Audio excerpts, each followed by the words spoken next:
Saudaraku yang dirahmati Allah, apakah pernah mendengar bahwa Indonesia telah diramalkan sejak zaman baginda Rasulullah Shallallahu Alaihi Wasallam? Sebuah kitab yang dinisbatkan kepada Imam Ali bin Abi Thalib radhiyallahu anhu dengan judul Al-Jifr A'jam yang memuat pernyataan-pernyataan Imam Ali bin Abi Thalib radhiyallahu anhu tentang akhir zaman yang diperolehnya dari baginda Rasulullah Shallallahu Alaihi Wasallam, menyebutkan adanya sebuah negeri yang akan membawa kejayaan Islam di akhir zaman bernama negeri Al-Yaban, yang disebutkan dengan ciri-ciri sebagai berikut. 1. Mayoritas penduduk negeri itu beriman kepada Allah dan Rasul-Nya. 2. Penduduk negeri itu berasal dari golongan A'jam, yakni orang-orang non-Arab. 3. Penduduk negeri itu baik-baik dan banyak yang dapat membaca Al-Quran. 4. Negeri itu memiliki tanah yang sangat luas dan banyak orang yang hijrah atau berpindah ke negeri itu. 5. Negeri itu memiliki pulau yang jumlahnya lebih dari ratusan, dan di negeri itu tinggal keturunan-keturunan Rasulullah atau para Habib dan Sayyid. 6. Negeri itu banyak dinaungi oleh gunung-gunung yang besar dan negeri itu sering terjadi gempa.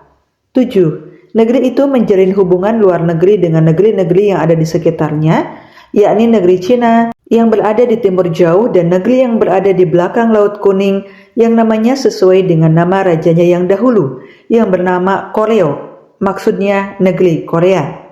8. Di akhir zaman, negeri ini akan menjadi jaya atau mencapai puncak kejayaannya, di mana semua pulau-pulau yang dimilikinya akan dibuka dan terbuka pada masa Imam Mahdi dan Nabi Isa alaihissalam. Negeri yang memiliki 8 ciri-ciri di atas yang disebut dalam kitab Al-Jifr A'jam dengan nama Al-Yaban diterjemahkan dengan keliru ke dalam bahasa Indonesia sebagai negeri Jepang. Padahal, jika kita mencermati ke-8 ciri-ciri yang tersebut di atas, maka ciri-ciri tersebut jelas merujuk kepada ciri-ciri yang dimiliki oleh Indonesia. Pertanyaan yang muncul adalah, mengapa kata Al-Yaban dalam kitab Al-Jifr A'jam tersebut diterjemahkan sebagai negeri Jepang?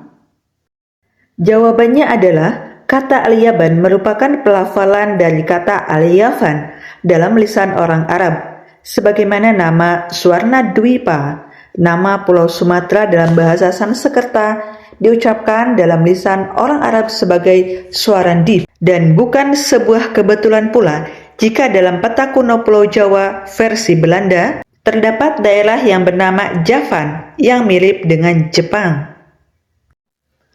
Dari sini kita menjadi paham bahwa ternyata negeri Al-Yaban yang merupakan pelafalan dari kata Al-Yavan dalam lisan orang Arab yang disebutkan oleh Imam Ali bin Abi Thalib radhiyallahu anhu dalam kitabnya yang berjudul Al-Jifr A'jam sebagai negeri di timur yang akan mengalami kejayaan di akhir zaman, merujuk kepada negeri Nusantara di mana Pulau Jawa menjadi bagian darinya.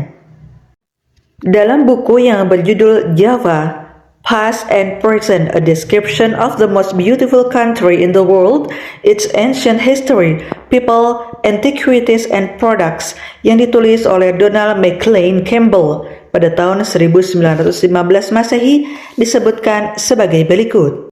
Javana atau Yavana, atau seringkali hanya disebut sebagai Java, adalah nama yang diberikan tidak hanya untuk Pulau Sumatera, tetapi juga untuk sebagian Pulau Borneo atau Kalimantan, dan semenanjung Malaysia. Di samping itu juga mencakup seluruh kepulauan Indochina. Jadi, jelas adanya bahwa yang dimaksud dengan Yavana atau Yavan atau Al-Yavan sesungguhnya merujuk kepada wilayah teritori Nusantara yang mencakup Pulau Jawa, Pulau Sumatera, Pulau Kalimantan, semenanjung Malaysia, dan seluruh wilayah Indochina. Teritori wilayah Nusantara inilah yang pada masa penyebaran Islam oleh Syekh Jumadil Kubro, kakek Sunan Ampel, Syekh Maulana Ishaq, ayahanda Sunan Giri, dan Sunan Ampel, ayahanda Sunan Bonang, sebagai generasi pertama Wali Songo yang disebut sebagai Jawi, yang merujuk kepada wilayah Nusantara yang mencakup Malaka, Malaysia, Pasai, Aceh, dan Ampel Delta, Surabaya. Baru kemudian pada masa Sunan Bonang, Sunan Kalijaga, dan Sunan Girilah, teri-teri Jawi ini meluas hingga wilayah Nusantara yang mencakup Aceh, Minangkabau, Palembang, Banjar, Lombok, Timur, Makassar, hingga Ambon. Jangkauan teritori ini merupakan wilayah penyebaran Islam oleh Sunan Giri dan murid-muridnya, di mana keseluruhan teritori itu semua kemudian disebut sebagai Jawi.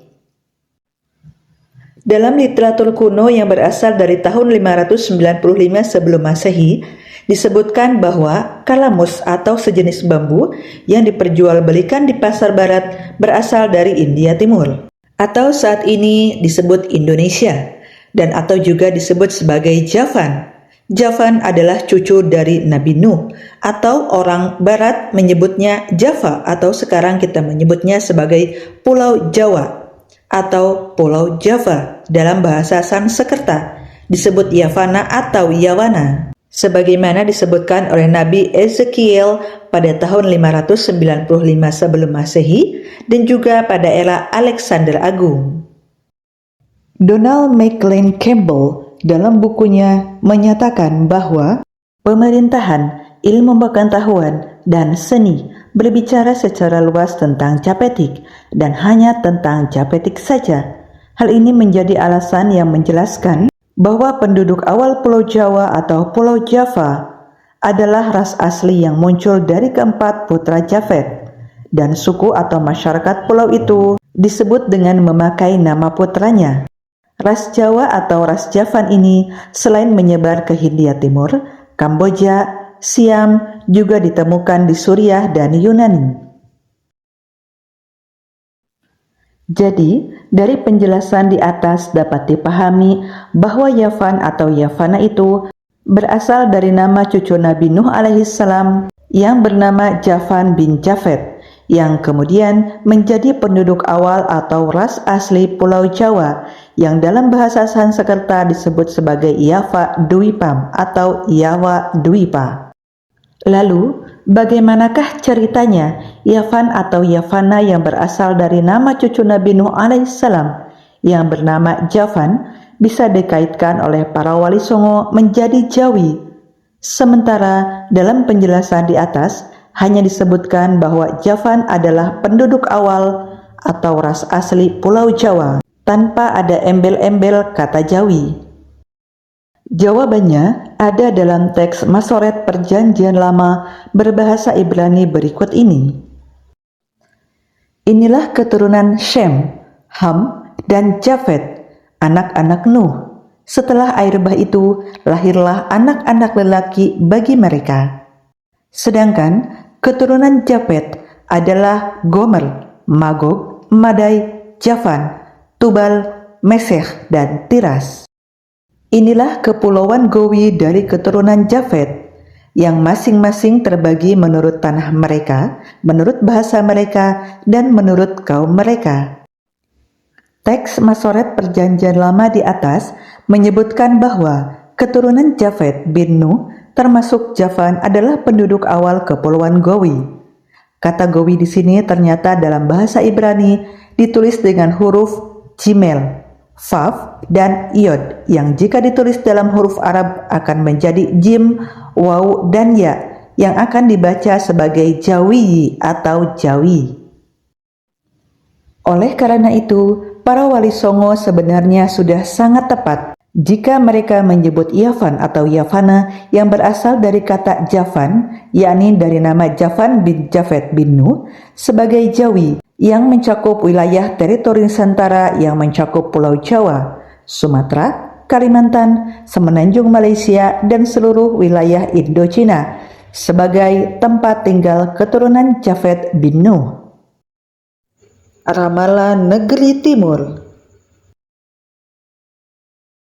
Ramalan tentang negeri di timur yang akan mengalami kejayaannya di akhir zaman ternyata tidak hanya disebutkan dalam kitab Al-Jifar A'jam, namun juga disebutkan dalam kitab yang ditulis oleh Sunan Sendang Duur.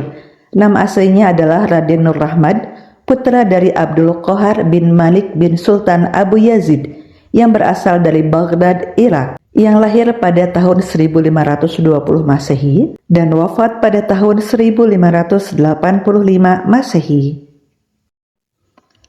Menurut penuturan Kiai Haji Abdul Ghafur, pengasuh dari Pondok Pesantren Sunan Derajat, yang merujuk dari kitab yang ditulis oleh Sunan Sendang Duwur, disebutkan bahwa sekitar tahun 900-an Masehi, para wali Allah yang disebut dengan wali abdal yang berjumlah 40 orang berkumpul di Baghdad, Irak, melakukan rapat pleno untuk mengkaji salah satu hadis Rasulullah Shallallahu Alaihi Wasallam yang menubuatkan kejayaan Islam akan bangkit dari timur. Daerah timur sebelah mana? Ternyata dalam hadis pun tidak dijelaskan oleh Rasulullah Shallallahu Alaihi Wasallam. Setelah bermusyawarah, akhirnya para wali abdal ini memutuskan untuk mencari negeri yang berada di timur. Tapi, para wali abdal ini masih bingung tentang lokasi negeri yang dimaksud. Namun, salah satu wali abdal berucap bahwa Rasulullah Shallallahu Alaihi Wasallam pernah bersabda, ciri penduduk negeri itu ada dua. Pertama, memiliki ciri-ciri fisik yang berada di tengah-tengah. Dan yang kedua, penduduknya memiliki tingkah laku yang baik. Akhirnya para wali melakukan kajian secara geografis, sosiologis, dan antropologis. Dicarilah suatu daerah yang secara geografis, strategis, dan subur. Secara sosiologis memiliki peradaban, akhlak, dan kebudayaan yang baik, serta secara antropologis berperawakan sedang. Tidak pendek dan juga tidak terlalu tinggi, kulitnya tidak hitam dan juga tidak terlalu putih, rambutnya tidak keriting dan juga tidak terlalu kaku, matanya tidak sipit dan tidak terlalu lebar. Atas parameter di atas, maka dipilihlah negeri Nusantara sebagai negeri yang berada di timur yang perlu digarap oleh para wali abdal guna menyongsong kebangkitan Islam dari timur.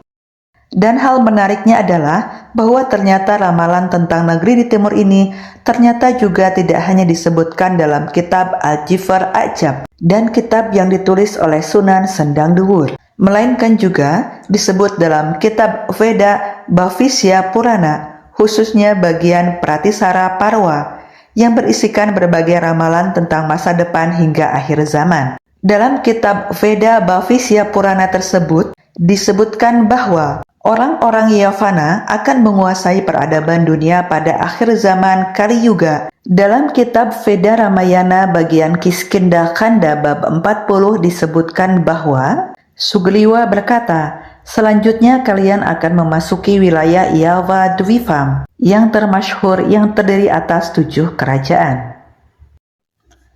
Dalam kitab Veda Ramayana bagian Kiskindha Kanda mencatat bahwa pada zaman Tetra Yuga 900.000 tahun yang lalu telah berdiri 7 kerajaan megah di Pulau Jawa yang kemudian dimaknai sebagai teritori wilayah Nusantara yang terdiri atas 7 pulau utama, yaitu Yava Dwipa, Karla Dwipa, Hiranya Dwipa, Malaya Dwipa, Varuna Dwipa, Farah Dwipa, Sula Dwipa. Sementara kitab Veda Mahabharata yang ditulis pada 5.000 tahun yang lalu menyebutkan bahwa teritori wilayah Nusantara yang terdiri atas 7 pulau utama sebagai berikut: Jambu Dwipa, Laksa Dwipa, Shalmali Dwipa, Kusa Dwipa, Krauncha Dwipa, Shaka Dwipa, Pushkara Dwipa. Dari penjelasan di atas dapat disimpulkan bahwa kitab Hindu Veda Bhavishya Purana bagian Pratisara Parwa yang berisikan ramalan-ramalan tentang masa depan, kitab Al-Jifar A'jab yang berisi pernyataan-pernyataan Imam Ali bin Abi Thalib radhiyallahu anhu tentang akhir zaman, dan kitab Sunan Sendang Duwur yang berasal dari zaman Wali Songo, ketiganya sama-sama menubuatkan tentang sebuah negeri yang berada di timur yang kelak akan mengalami kejayaannya dan menguasai peradaban dunia di akhir zaman. Dan negeri itu dikenal dengan nama Yavan, Yavana, Al-Yavan, Al-Yaban, dan Yava Dwipa. yang dapat diartikan sebagai teritori wilayah Nusantara yang terdiri atas 7 pulau utama sebagaimana yang disebutkan dalam kitab Veda Ramayana dan kitab Veda Mahabharata. Wallahu alam bishawab. Demikianlah bahasan pada video kali ini, semoga bermanfaat. Terima kasih atas waktunya. Wassalamualaikum warahmatullahi wabarakatuh.